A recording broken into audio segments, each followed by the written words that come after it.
So we have completed this chapter, tissues. We were doing tissues. We have discussed plant tissues, animal tissues. The chapter was completed. Then I told you to write the question answers in your notebooks. Have you all written it? Yes, ma'am.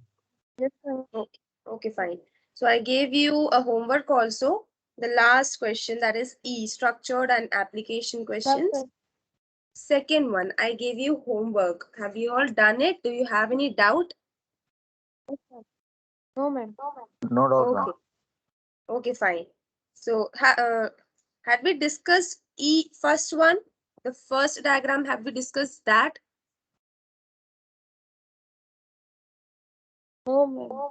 No, let us just discuss that and then we'll move forward with the next chapter. Okay. So the second question was given as a homework. I hope you all have done it. The first one we will discuss on page number 32, E, structured or application questions. First one, study the diagram given below and then answer the questions that follow. So which is this cell you can see here? What type of cell is this? Can anyone answer this question? If no, then I'll answer. Okay, so this cell is a phloem cell. Animal cell. Yeah, this is a phloem cell. This is not an animal cell. This is a phloem cell which is found in plants, right? Phloem, xylem, these are the vascular bundles, togetherly known as vascular bundles, and are found in plants. So, this cell is a phloem cell. So, right here, there is a question given. A question, identify the tissue and give a reason to support your answer. So this is a phloem cell, right? Phloem cell. You can come on page number 26. This cell is given. Phloem cell. Longitudinal section and cross section both are given. And now how can we give a reason to support this answer? Because we can see a prominent nucleus, right? Elongated cells. So all these things, these are present in plant cells, right? So that's why we can support this answer with this sentence. They have a prominent nucleus, sieve plates are present, and elongated structure is there. So this is a phloem cell. Now B question, name the parts labeled 1, 2, 3, and 4. You have to label the parts. So first part, come to the diagram. First part is that blank space. You can take the answer from page number 28, sorry, 26. From this diagram, what is the first part? Sieve cell. Okay, the first labeling is sieve cell. The second labeling, can you see the second labeling? That is phloem parenchyma. Phloem parenchyma, or you can write phloem parenchyma cell. Then the third labeling is companion cell, which is attached to the sieve tubes. That is companion cells. The third labeling is companion cells. Are you all writing it down? What I'm saying? Please write it down in your Yes, textbook. ma'am. Yes. And the fourth labeling is sieve plate. Can you see a plate-like structure between both the tubes? That is a sieve plate. Now, we have labeled all the parts. Now, C question is, where is this tissue likely to be found in the plant? Where is this fish tissue found? It is basically found in the plant, where in the leaves and inside leaves there is one more point, that is outside the xylem. Phloem is present outside the xylem in the leaves to carry food. You can write this. Phloem is present outside the xylem in the leaves, outside the xylem, comma, in the leaves to carry food. So this was the answer for C question. Now the last D question is, state the function of the parts labeled 1, 2, 3, and 4. So we have to state the function of these 4 parts. So first part is, first labeling was sieve cell. So what is the function of a sieve cell? Sieve cell, sieve tube. These tubes helps the plants to transport molecules. Okay. So what is the main function? Transport of molecules. You can write somewhere in the book itself in the space given below, or you can write in your notebook. Like write it down. Sieve cell, Give an arrow and write the function. And mark that question as D. So you will know. So sieve cell, arrow, transport of molecules. The main function of sieve cell is transport of molecules. Then second one, phloem cell. What does phloem parenchyma do? Phloem parenchyma cells. Basically, phloem is concerned with storage of food. So what we will write here, phloem parenchyma cells, give an arrow, store food and other substances like resins and latex. Okay, other than food, resins and latex are also stored in the parenchyma cells, phloem parenchyma cells. What is a resin? Resin is a sticky substance which is made in, which is formed in plants. And latex, it is a milky What substance. is You the must have spelling of seen. it? Yes, what happened, Gautam? Ma'am, the spelling of resins. Spelling of resins is resins. Resins. Okay, ma'am. resins. Okay. And latex spelling is latex. Latex. Latex. Okay, So ma'am. resin is, yes, any Okay, ma'am. doubt? Okay, okay. Okay, No, fine. ma'am. So resin is nothing but a sticky substance which is formed inside a plant body. You must have seen some sticky substances, some semi-liquid type substances which are formed in a plant, or you can see also in flower and leaf base and etc. So those sticky substances are known as resins, and whereas latex is the milk produced, sorry, not the milk produced, but a milky fluid which looks like a milk. You must have seen some plants, some some endangered plants, some plants which are not seen everywhere, but they have milk inside them. When you break their stem, milk, that milk-like substance or milk-like fluid will come out. So this latex is that particular milky fluid. So the basic function of phloem parenchyma cells is what? Store food and other substances like resins and latex. Now, third one, companion cell. Now, what does companion cell do? Basically, companion cells give support to the sieve tubes, right? They give life to the sieve tube and they help the sieve tube to function effectively. But other than that, companion cell also have one important function. What is that? They move sugar and amino acids inside and outside the sieve tubes or sieve elements, we can say. That means all the sugars and the amino acids present inside the plant body is moved in and out with the help of companion cells. In and out to what? In and out of sieve elements.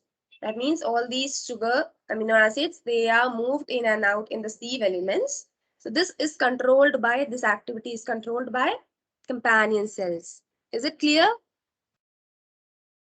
Shall I repeat? Yes, ma'am. Okay. So I'm repeating once again, companion cells, give an arrow, write the function, move sugar and amino acids into and out of sieve elements. Clear? Now we will move to the next. Yes, ma'am. Yes, okay. So the next one, fourth labeling, the last labeling is sieve plate. So what does a sieve plate do? You can see what is it doing? It is present inside between two tubes. So basically it is connecting both of them. So the function of sieve plate is, you can give an arrow and write connecting and transport tissue. That means this connects the other two different types of tubes, two different tubes, and also it is concerned with transport of some substances. Also, one more function is there. It protects phloem sap. Okay, sap means, you know what is a sap? Sap is a fluid which contains sugar and other minerals. Right, you can see some watery liquid inside a plant. So that is fluid. That is a fluid consisting of sugar and minerals. So you can also write what is a sap? Fluid consisting of sugar and minerals. So this sieve plate basically protect the phloem sap. That means it forms a layer, it forms a covering, and it protects the sap inside. Is it clear to you? Yes, ma'am. Okay, fine. So Shall we discuss the second one also, just so that you will get a clear idea? I'll just discuss it very fastly. You have written, but just cross check it out whether you have written correct or not. So study the diagram given below and then answer the questions that follow. Okay, we are discussing the second one, which I gave you as a homework. So what is the cell? Identify the cell. A question. What is the cell? Can anyone tell the answer? Nerve cell. Yes, you can write it's a neuron. Okay, neuron or nerve cell. Both are correct. Okay.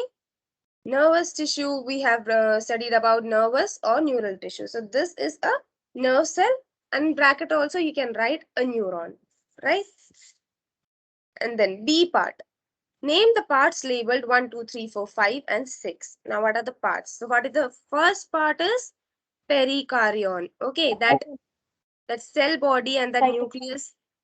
Yes, that together, that is known as perikaryon. The whole diagram is given in your page number 29. So you can write perikaryon or cyton. You can also say cyton. Or you can say cell body. Okay, all three are correct. Perikaryon, cyton, cell body. You can write any one among the three. Okay. Now the part 2, the second part. What is that? Axon. Okay, the second part is, you can see a long fiber-like structure. Okay, a long structure is there, that is axon. A-X-O-N, axon. Then the third one is, what is the third one? Nucleus. Third one, you can see a small dot. Okay, that dot is labeled as nucleus. That black prominent nucleus is there. Then fourth one. Okay, fourth one is the cyton. Okay, you can see this fourth one, that is also a cyton.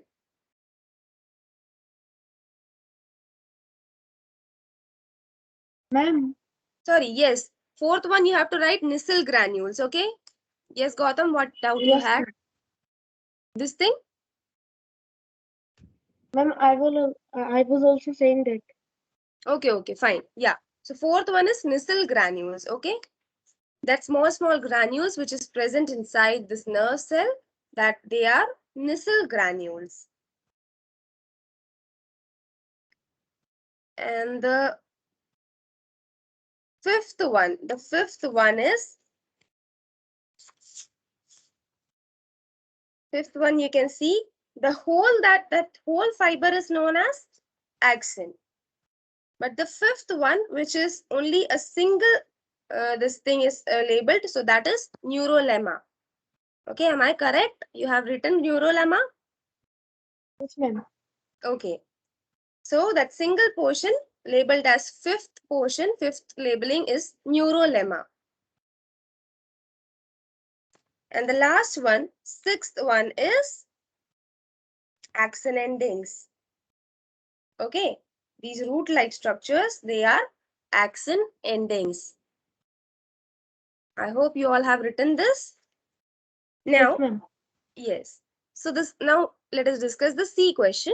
Where is this cell likely to be found in the human body and what is its function? So I'm just telling you the answer, just cross check it whether you have written correct or not. So this cell is likely to be found in the brain, spinal cord or peripheral nerves. And we can say and peripheral nerves. That means all the nervous system, the places or the elements of nervous system, the brain, spinal cord and peripheral nerves, all these constitute the nervous system. So basically, we can see this cell in the nervous system. We can deeply write as brain, spinal cord and peripheral nerves. Okay. Now, what is its function? What is the function of a nerve cell? What is the function? They transmit the information to other nerve muscle or gland cells. Okay. What is the function? They transmit the information. Transmit means they are giving, or just they are the passage of impulses, the flow of impulses, right?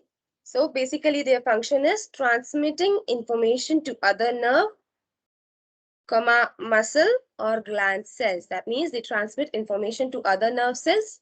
Along with that, also to muscle and gland cells.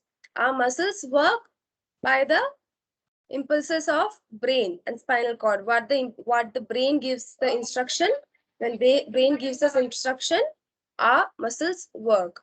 So basically this is the answer. Transmitting of information to other nerve, muscle or gland cell. Is that clear? Yes, ma'am. Yes. Yes, ma'am. Just a minute.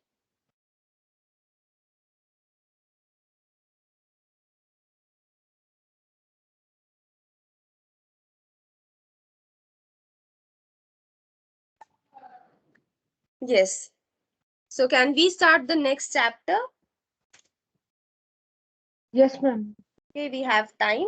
Let us start the next chapter. Unit 2, flowering plants.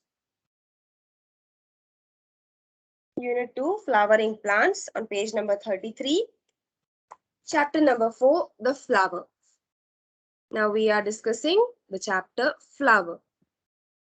So this is the syllabus given. You have to study about the flower structure of a bisexual flower, various functions, parts, brief introduction to complete and incomplete flowers, etc. Okay, all these is the syllabus. So let us start with the topic 4.1, structure of a bisexual flower. Now, what is a flower? Before starting the whole chapter, before moving forward, we have to know what is a flower. So you can see this particular definition given in this little box here. Flower is a specialized shoot in which the leaves are modified into floral structures. So what is a flower? Flower is a shoot. Okay, you know a plant consists of a shoot system and a root system, right? So this root system consists only of root and the root fibers, etc. But the shoot system consists of the flower, the fruit, stem, branches, leaves, etc. So all these comes under the shoot system. So here, flower is also a portion of the shoot system. So that's why we are saying this, that flower is a specialized shoot. Okay, this comes under the shoot system. That's why we are saying flower is a specialized shoot in which the leaves are modified into floral structures. So basically, what is a flower? Flower is something in which these leaves are modified into these petal-like structures. They are nothing but modified leaves. Are you getting my point? Everyone? Yes, ma'am. Yes. Just a minute. Yes. So you know a flower, this flower consists of a leaf. Okay. A leaf. Flower consists of a leaf. Now later, this leaf gets modified into petal. Okay. These leaves only get modified into petal. How they get modified, you will know it later. Petal. This is a petal I have made. Okay. So this is the thing that these petals are nothing but modified leaves. Okay. I hope you got my point. Petals are nothing but modified leaves. So let us talk about the structure of a bisexual flower now. Okay, you have known what is a flower. It is a specialized shoot where the leaves are modified into floral structures. That means floral structure is petals. Okay. So when we discuss about structure of a bisexual flower, what do you mean by bisexual? Bisexual. Bi means two and sexual means there are two sex. Okay. Bi means you can write it down. Bi means two and sexual means there are two sex. Okay. Sexual means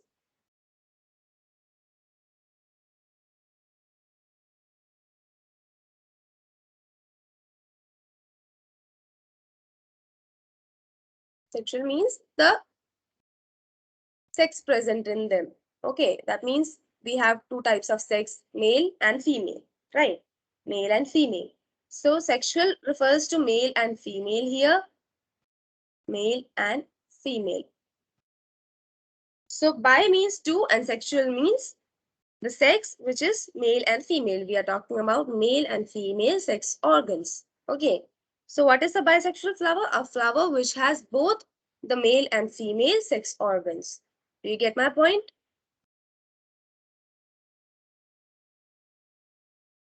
Everyone, do you get my point? Yes, ma'am.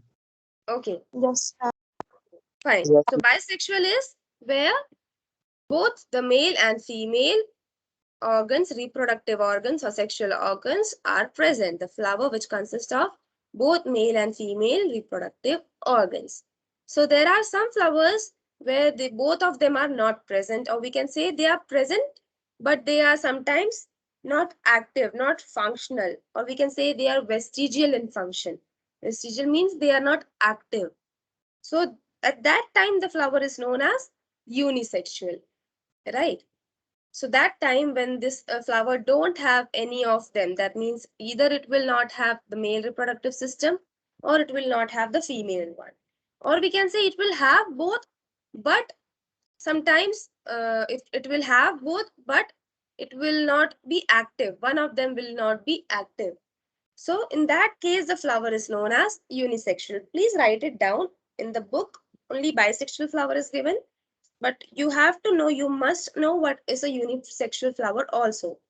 So you know, in unisexual flowers, these male and female reproductive organs are present, but either of them will be active. Either one of them will be active, or we can say it will be functional, right? So just write it down in your own language. You can write. So let us read this paragraph. First of all, there is the stalk, or we can say the pedicel, which supports the flower. Some flowers may be without stalk. In bracket, it's written sessile. The tip of the stalk may also be enlarged to form a cup-shaped receptacle or thalamus. So, first of all, when we look at the structure of a bisexual flower, you can see the stalk. Stalk is something like this. This is the stalk. I'm writing S for stalk. Okay. Stalk is nothing but the point or the part from where this flower it is attached to the stem. You understood my point? The part from where this flower is attached to the stem of that particular plant. So this particular part, this little part is known as stalk and basically used for attaching the flower to the plant stem. So there are also some flowers where this stalk is absent. Okay, there is no stalk in some flowers. So they are known as sessile flowers. The spelling is in your book. Underline that. Sessile, Sessile. So some flowers do not have a stalk. They just connect themselves directly from the thalamus. The thalamus is directly connected to the stem. There is no stalk in between.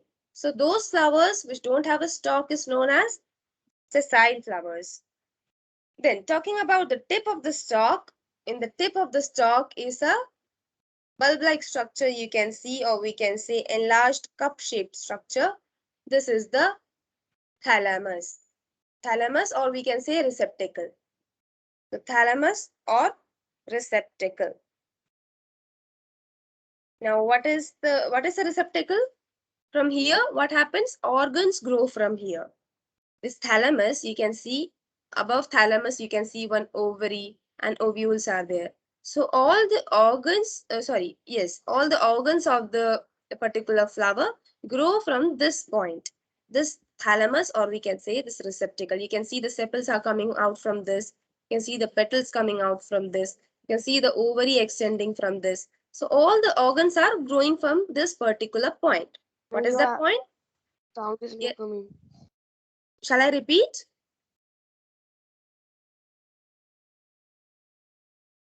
Shall I repeat this?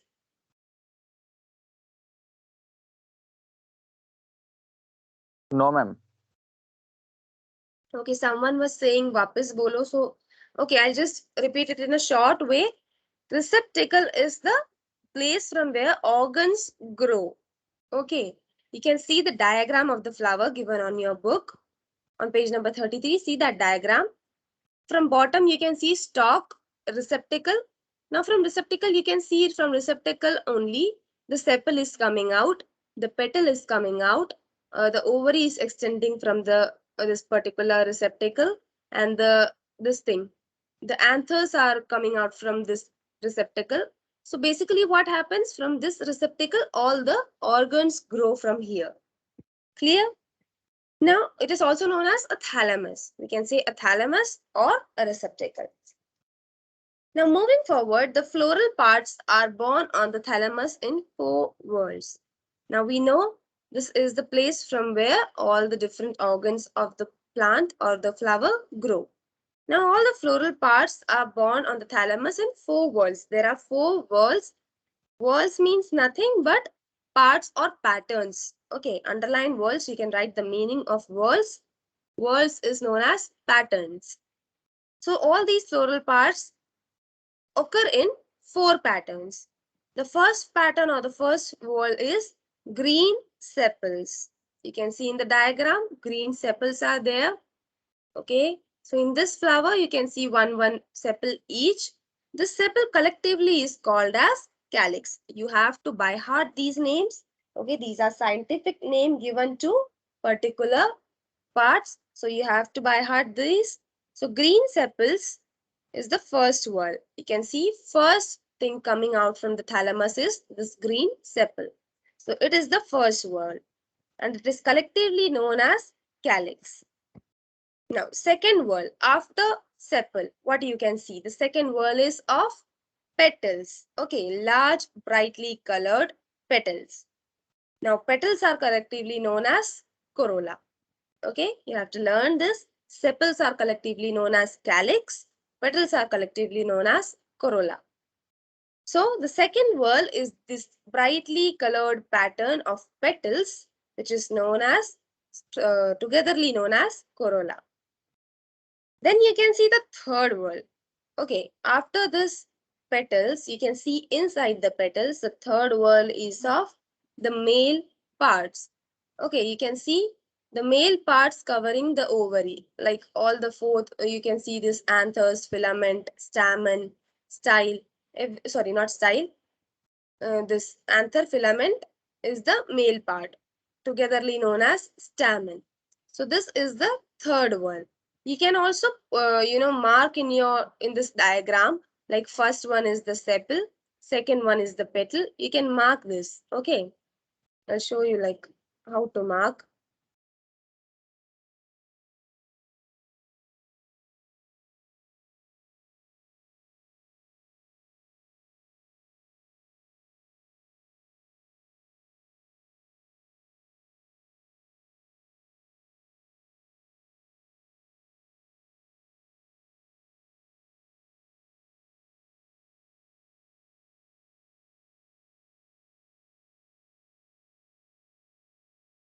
Now, these are the sepals. Okay, these are coming out from the thalamus. Then you can see some petals. This is the second whorl we have talked about.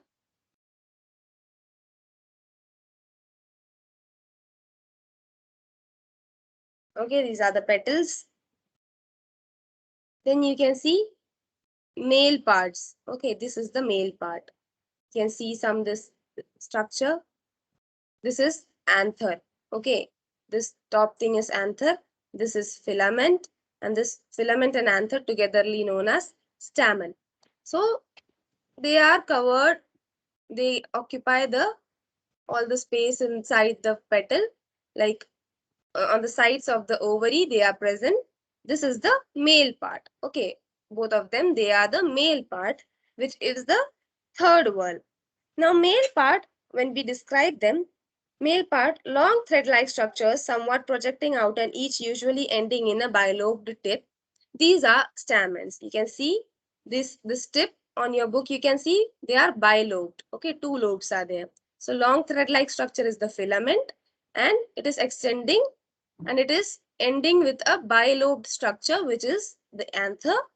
Now, these are collectively known as stamens. Okay, this bilobed structure and this filament That means the anther and the filament. A plus F is collectively known as the stamens. Okay, they are collectively known as stamens, anther and filament. So this is the third one, and they are the male organs. Okay, male reproductive organs are the stamens, or we can collectively also say them as androecium. That means anther plus filament is the particular organ, stamen. Okay, it is the male organ, reproductive organ. Now we have some names given to the reproductive systems. So here, this organ system here is known as androecium. In the case of male gametes, the system is collectively named as androecium. Andro. Okay. Now each stamen consists of a thread-like filament and a bilobed anther. We have already discussed that. Now let us discuss the fourth wall. The fourth wall is, we are talking about this thing. Okay, this thing. What is this? This is the ovary. This is a style. This is a stigma.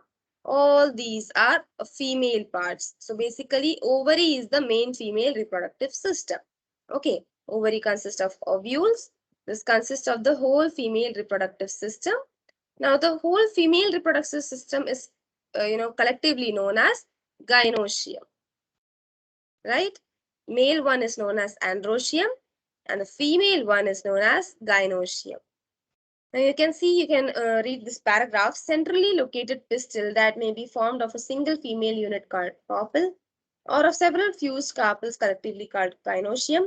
Each carpel consists of a basal ovary, middle style, and uppermost sigma. You can see this whole thing is known as a carpel. This base thing is ovary, this middle thing is style, and this uppermost thing is stigma. So these three are collectively known as carpels, and these carpels fuse together and form the female reproductive system, which is collectively known as gynoecium. You got my point?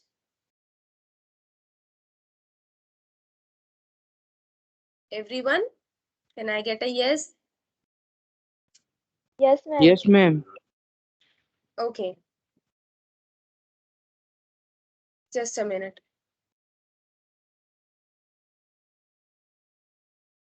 Yes. So we have known that they occur in four whorls. The first whorl is green sepals. Second is brightly colored petals known as corolla. Third whorl is the male reproductive system, which consists of stamens. Then the fourth one is female reproductive system, which consists of fused carpels. Okay, the male reproductive system is known as androecium, and the female reproductive system is known as gynoecium. I hope this much is clear to you all. So you can make your own flow chart that what all female reproductive system consists of, what all male reproductive system consists of. You can make a flow chart of your own, or you can make some points on your own also. Now, let us discuss the next topic, 4.1.1, complete and incomplete flowers. Now, we have discussed that flowers occur in four whorls. So there are some flowers in which they do not have all the four whorls. That means something will be absent in some flowers. That means among the four whorls, these four patterns, something will be absent in those particular flowers. So those flowers which do not have, or we can say which have the absence of some particular things among the four, is known as incomplete flowers. We can read this. A complete or perfect flower is one which contains all the four floral whorls. If one or more sets of floral whorls are missing, the flower is called incomplete or imperfect. Easy, very easy to understand. This is nothing but we have read about the four whorls. When the particular flower has all the four whorls, it is known as complete flower. And when it is missing one or more sets of floral whorls, it is known as incomplete or imperfect flower. Clear? Just a minute. Yes. Now let us move forward. Essential reproductive and non-essential non-reproductive parts of a flower.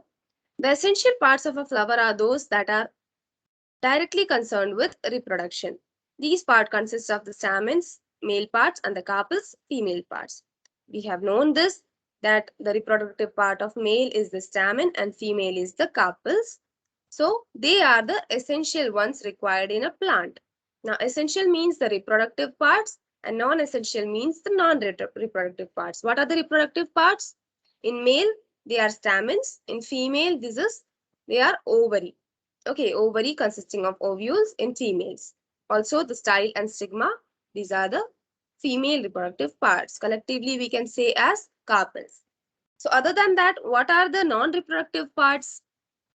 The sepal, the petal, okay, the stalk. These things are the non-reproductive parts. Now, these reproductive parts are very essential inside a plant part, or we can say in a flower. Now, the non-essential parts are simply the helping parts which either protect the reproductive parts of the flower or make the flower attractive for pollination. These parts include the sepals and petals. In some cases, the sepals and petals look very similar and cannot be differentiated from one another.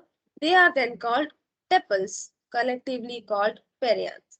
Okay, so I hope you got this point, that non-essential parts are just present there to help the plant or to support the plant, and also to protect the reproductive parts. That means you can see the reproductive part, female part, and the male part is covered with the petal. That means outermost is the petal and the sepal. So they are basically protecting the reproductive organs or the parts. And also they are meant for attracting the insects for pollination. That means petals have bright colors. You can see petals are very dark colors. Okay, red, dark yellow, dark blue. Like these dark colors are present. So they attract the insects for pollination purpose. Okay, pollination you will know in the next chapter. Pollination is nothing but insects suck this sap from this particular flower for their nutrition. So that purpose, that process is known as pollination. So the petals are sepals. Basically, they provide protection to the reproductive organs. Also, they attract insects for pollination purpose. Now, in some plants, the petals and sepals, they are very alike. They are very similar to each other. They look similar to each other. In that case, they are known as tepals. Clear? In that case, where both look similar. Both means the petals and the sepals. In that case, they are known as tepals. Okay, tepals, collectively called as perianth. This is collectively known as perianth. So I hope you have understood this much. Is it clear to you all? Yes, ma'am. Okay. So we are stopping here. Time is over. We will discuss the next topic in the next class. That means coming Friday, we will discuss this. So let us stop. You can leave or you may wait for the next teacher to come.